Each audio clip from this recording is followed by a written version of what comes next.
পাড়াগাঁয়ের পথে যখন গাড়ি ঢুকল, তখন সুলেখার কান্না এলো।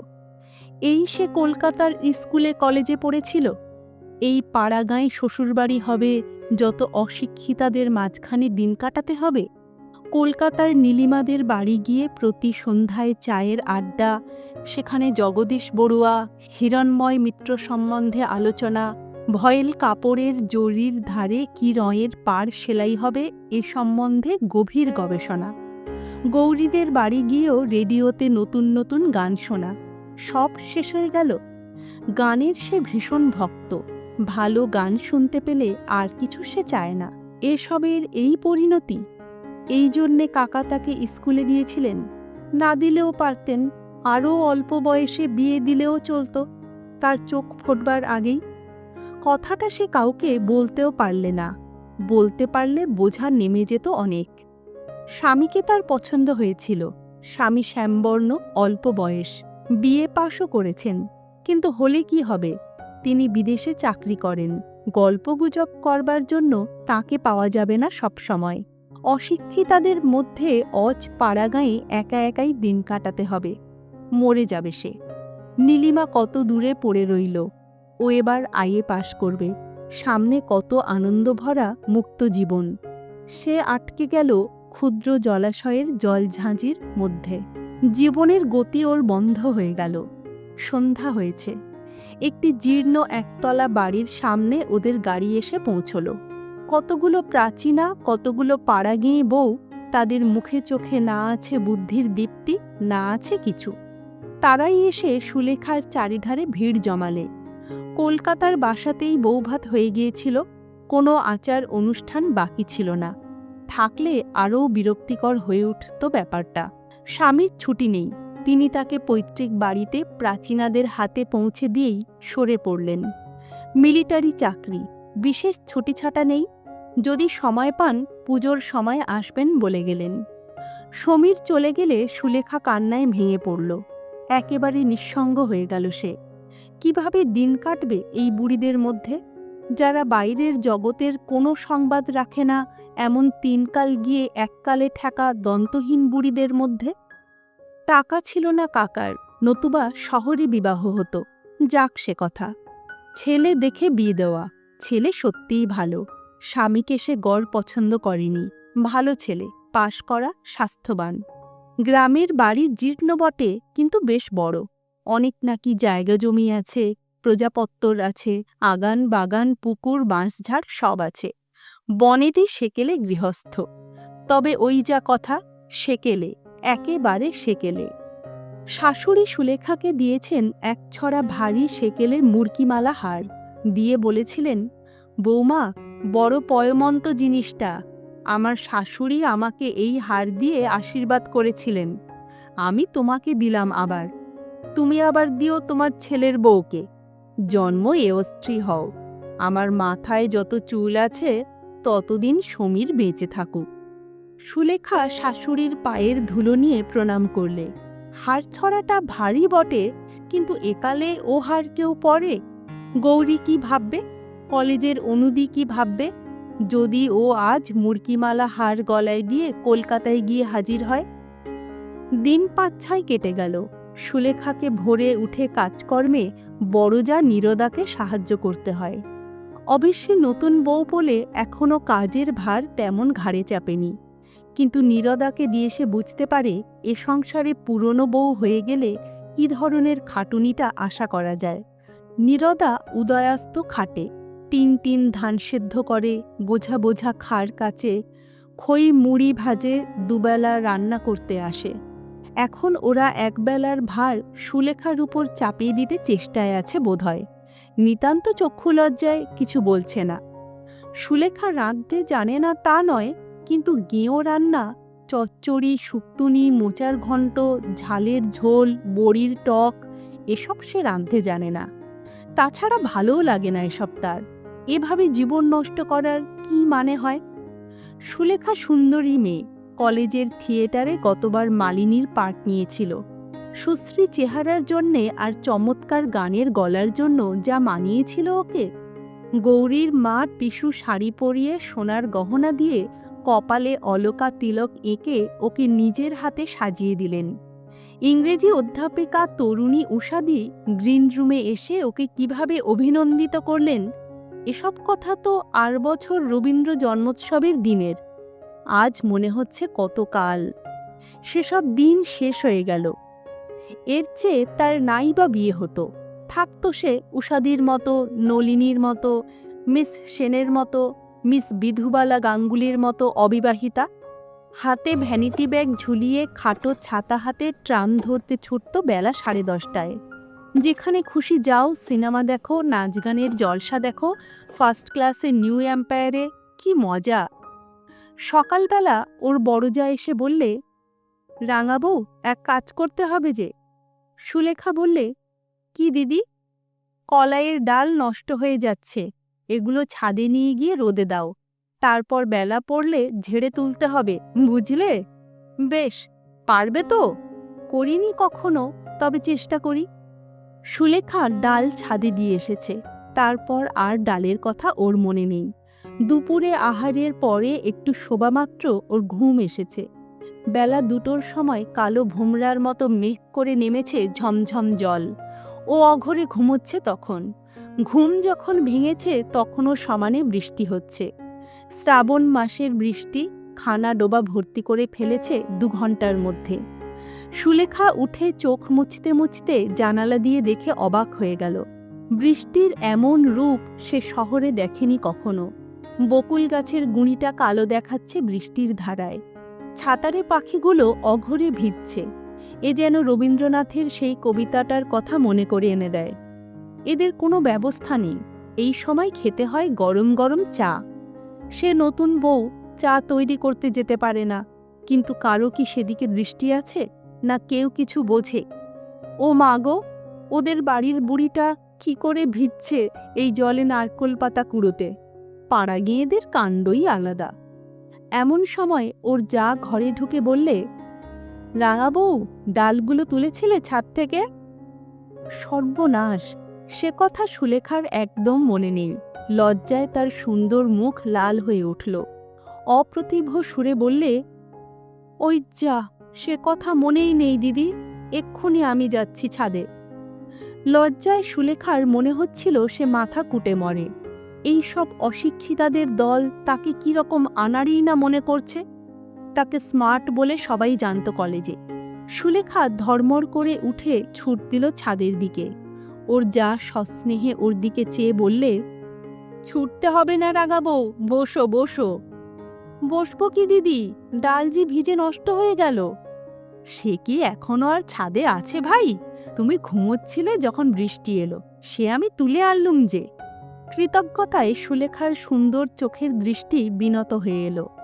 সত্যি ভালো লোক বটে তার যা, মজা দেখবার মতো নয়। ও বললে, বাঁচলুম দিদি, ধন্যবাদ, তুমি আমাকে লজ্জার হাত থেকে বাঁচালে। সুলেখার যা মুখে কাপড় দিয়ে হেসে বললে, রাঙা বইয়ের থিয়েটারি ধরনের কথা শুনে হেসে মরি, হো মা গো। এ একটা মস্ত বড় পরাজয়ের দিন বলে সুলেখা মেনে নিলে। ডাল কখনো তোলেনি সে, অত শত তার মনে থাকে না পাড়াগাঁয়ের লোকের মতো। সেদিন সন্ধ্যাবেলা ও পাড়ার কামিনী এসে বললে, কি হচ্ছে গো বৌদিদি? চুল বাঁধছি, এসো ঠাকুরঝি, চুলের দড়িটা ধরো তো। গান করবে? সন্ধেবেলা গান করলে শাশুড়ি আমায় ভালো চোখে দেখবেন? একেই তো আনাড়ি হয়ে আছি এ বাড়ির মধ্যে, সে হবে না ভাই। তবুও তুমি আজ প্রথম বললে গানের কথা। কেউ বলেনি বুঝি তোমায় বৌদিদি? কে আর বলছে। এই সময় সন্ধ্যার অন্ধকার নেমে এলো ঘন হয়ে। কামিনী চলে যাবার জন্য বাইরে এসে দাঁড়ালো। বললে, চলি আজ বৌদিদি, আরেকদিন আসবো। এক পশলা বৃষ্টি হয়ে গিয়েছে সেদিন বিকেলে। সুলেখার ঘরের জানালার ঠিক বাইরে নেবু গাছে নেবু ফুল ফুটেছে। বৃষ্টি সজল অপরাহ্নের বাতাসে ভুরভুরে নেবু ফুলের গন্ধ। বড়জা নীরদা ওর ঘরে এসে ঢুকে বললে, কি হচ্ছে রাঙা বউ? আসুন দিদি, কি আর হবে, এমনি বসে আছি। রান্নাঘরে চলো, 2টো ডাল ভাজবো, তুমি বসে বসে কুলোয় ঝাড়বে। আচ্ছা দিদি, সব সময় এসব কাজ তোমাদের ভালো লাগে? একটু অন্য রকমের কাজ, একটু ভালো কাজ। নীরদা হেসে বললে, সময় নেই ভাই, দেখছো তো সংসারের কাজ নিয়ে বেহাতি। ওরই মধ্যে সময় করে নিতে হয়। বিরক্তিতে সুলেখার মন ভরে উঠল। এমন সব অশিক্ষিতাদের মধ্যেও সে এসে পড়েছে। এরা শুধু জানে ডাল ভাজতে আর ভাত রাঁধতে, শুধু খাওয়া আর খাওয়া। নীরদা বললে, তুমি তো রাঙা বউ, নতুন এসেছো, এখন প্রথম প্রথম তোমার খারাপ লাগবে, এরপর এই আবার ভালো লাগবে, তখন অন্য কিছুতে মন যাবে না। সুলেখা মনে মনে বললে, সেদিন আমার জীবনে হঠাৎ না আসুক। চক্ষুলজ্জের খাতিরেও ওকে গিয়ে ডাল ঝাড়তে বসতে হলো রান্নাঘরে। 2 ঘন্টা কি খাটুনি। নীরদা ডাল ভেজে দিচ্ছে আর ও আনাড়ি হাতে কুলোতে ঝাড়ছে। অনেক রাত্রে ঘুম চোখে সুলেখা এসে যখন বিছানায় শুয়ে পড়ল, তখন তার মন অবসাদে ক্লান্তিতে ভেঙে পড়েছে। কি কর্মফলে এমন সংসারে সে এলো? অনেক রাত্রে সেদিন ঘুম ভেঙে উঠে সুলেখা শুনলে কে গান গাইছে। সুলেখা উৎকর্ণ হয়ে শোনবার চেষ্টা করলে। গুনগুন করে কে গান ভাজছে, নিপুণ কণ্ঠের আলাপ। ও ভাবলে, বারে, এমন জয়জয়ন্তী আলাপ কে করে? সুলেখা নিজে গায়িকা, সে বুঝলে যে এই গুনগুন সুরে আলাপ করছে সে নিপুণা গায়িকা। সুলেখা অমন আলাপ করতে পারলে নিজেকে ওস্তাদ মনে করত। কিন্তু এ কি সম্ভব? এখানে কে গান গাইবে এমন? সুলেখা আরও শোনবার জন্য বাইরে এসে দাঁড়ালো। সেই সময় গানও হঠাৎ বন্ধ হয়ে গেল। যে গাইছিল সে অন্যমনস্কভাবেই এক টুকরো গান অল্প সময়ের জন্য গাইছিল, ঠিক গান গাইবার জন্য নয়। সুলেখা ঘুম ও বিস্ময় জড়িত চোখে এসে শুয়ে পড়ল। গ্রামের ওপাড়ায় সুলেখা কখনো যায়নি। এবার একদিন ওপাড়া থেকে কয়েকটি মেয়ে এসে ওকে নিমন্ত্রণ করে নিয়ে গেল। তারা সকলেই এক বাক্যে সুলেখার রূপের প্রশংসা করলে। চা খেতে বসে রান্নাবান্নার গল্প করলে। এরা চোখ থাকতে অন্ধ নাকি? এমন যে সুন্দর লাইল্যাক রঙের জরিপাড় শাড়ি পরে আছে সুলেখা, তার দিকে কারও চোখ গেল না? কেউ বললে না সে কথা? না বললে বিখ্যাত ছবি মায়ামুকুর সম্বন্ধে পুড়িয়ে খেতে একটা বাক্যি। সুলেখা ওদের কাছে মায়ামুকুরের গল্পটা করেছে। ওর সব গানগুলি যে সে করতে পারে এ কথাও সে জানিয়েছে। অথচ গান গাইতে বললেও না কেউ তাকে। হিরণময় মিত্রের গান সবগুলো। কে না জানে হিরণময় মিত্রকে, তার সুকণ্ঠকে? সুলেখার ইচ্ছে হলো এই মূঢ় অশিক্ষিতা মেয়েগুলোর সামনে একবার হারমোনিয়ামটা টেনে নিয়ে চাঁদের দেশের রাজকুমারী কিংবা এবার ফাল্গুন এলে এসো এসো অপূর্ব সুর পুঞ্জে ঘর ভরিয়ে দেয়। কারণ যে বাড়িতে ওকে নিয়ে গিয়েছিল একটা ভাঙা হারমোনিয়াম ছিল সে বাড়িতে। একটি 11-12 বছরের ছোট মেয়ে বেসুরো একটা সেকেলে শ্যামাসঙ্গীতও গেয়েছিল, বোধহয় তাকে বিশেষ করে শোনাবার জন্যই। এ গ্রামে কেউ বোধহয় খবর রাখে না যে সেও একজন গায়িকা। বাড়ি ফিরে দেখলে ওর যা তালের বড়া ভাজবে বলে তালের রস বার করছে। ওকে দেখে বললে, রাঙা বউকে কোথায় নিয়ে গিয়েছিলে তোমরা? মেয়ের দল বললে, তুমি তো আর যাবে না বড় বৌদি, তুমি গেলে অবশ্যই খুব ভালো হতো, আমাদের সে ভাগ্যি কি আর আছে? নীরদা বললে, বসো সবাই, তালের ফুলুরি খাবে। রাঙা বউ, তুমি তালের গোলাটা করো, আমি কড়ায় তেল চড়িয়ে দিই। একটি ধামা বড়া ভেজে যখন ওরা উঠল তখন 9:30। মেয়ের দল ইতিমধ্যে 2-10টা বড়া খেয়ে চলে গিয়েছে। সুলেখার এসব কাজ অভ্যেস নেই, ঠায় বসে থাকা। রান্নাঘরের গরমে কতক্ষণ পোষায়? এরা শুধু জানে ভোজনের তরিবত করতে সকাল থেকে রাত 12টা পর্যন্ত। মনে পড়ল ওদের কলেজের এক অধ্যাপিকা বলেছিলেন, বাঙালির ঘরে রান্নার বন্দোবস্ত যে ধরনের, তাতে খাটুনি এবং আয়োজন যত বেশি, খাদ্যবস্তুর পুষ্টিকারক গুণ তত নেই। জিভে ভালো লাগানোর দিকে যত লক্ষ্য, খাদ্যের গুণাগুণের দিকে তত লক্ষ্য থাকলে আজ বাঙালির স্বাস্থ্য এত খারাপ হতো কি? বসে বসে শুধু নির্বোধের মতো একরাশ তালের বড়া ভাজা। ওর বড় যা রান্নাঘরে বসে ওকে বললে, রাঙা বউ, আমার ঘর থেকে গামছাখানা নিয়ে এসো তো ভাই, গা ধুয়ে নি কুয়োতলা থেকে, বড্ড গরম লাগছে বড়া ভেজে। সুলেখা বললে, আলো আছে তোমার ঘরে? নেই, হ্যারিকেনটা নিয়ে যাও ভাই। বড়জার ঘরে ঢুকে গামছা খুঁজতে গিয়ে সুলেখার চোখে পড়ল একটা জিনিস। ঘরের ছোট্ট টেবিলটার উপরে একখানা খাম পড়ে আছে। অল ইন্ডিয়া রেডিও ছাপা আছে তার উপরে। খামটাতে লেখা আছে নীরজা সুন্দরী মিত্র, রায়গ্রাম, বাহিরগাছি পোস্ট, জেলা নদিয়া। তাড়াতাড়ি সে খামখানা খুলে ফেলে পড়লে 17ই আগস্ট তারিখে নীরজা সুন্দরী মিত্রের গান আছে রেডিওতে, তারই চিঠি ও কন্ট্রাক্ট ফর্ম। উল্টে পাল্টে দেখলে সুলেখা, কোনো ভুল নেই কোথাও, নির্ঘাত রেডিও কন্ট্রাক্টের চিঠি। কিন্তু কার নামে? নীরজা সুন্দরী মিত্র কে? একটা অস্পষ্ট সন্দেহ ওর মনে জাগল। তাই যদি হয়? তক্ষুনি সে রান্নাঘরে ছুটে এসে চিঠিখানা দেখিয়ে বললে, এ কার চিঠি দিদি? নীরজা সুন্দরী কে? ওর যা তাচ্ছিল্যের হাসি হেসে বললে, দূর, ও আবার তুমি দেখতে গিয়েছ? আমারই নাম।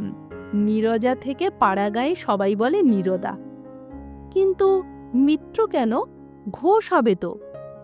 বিয়ের আগের নামটাই চলে আসছে রেডিও অফিসে, ওরা আর বদলায়নি। ও কিছু নয় ভাই, রেখে দে। ঠাকুরপোকে বারণ করে দিয়েছিলাম, নতুন বউকে এ কথা বলো না, আমার লজ্জা করে। তাছাড়া আমার দাদার বারণ ছিল, শ্বশুরবাড়ির গ্রামে এসব কথা জানলে কে কি বলবে।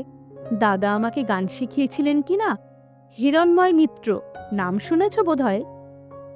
বিখ্যাত গায়ক হিরণময় মিত্রের ছোট বোন ও শিষ্যা সুগায়িকা নীরজা সুন্দরী মিত্র তার সামনে বসে তালের বড়া ভাজছে।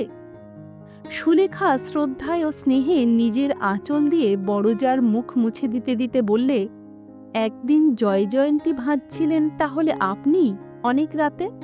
ঘুমের ঘোরে শুনে সেদিন পায়ের ধুলো দিন। তখন আমি ধারণাই করতে পারিনি।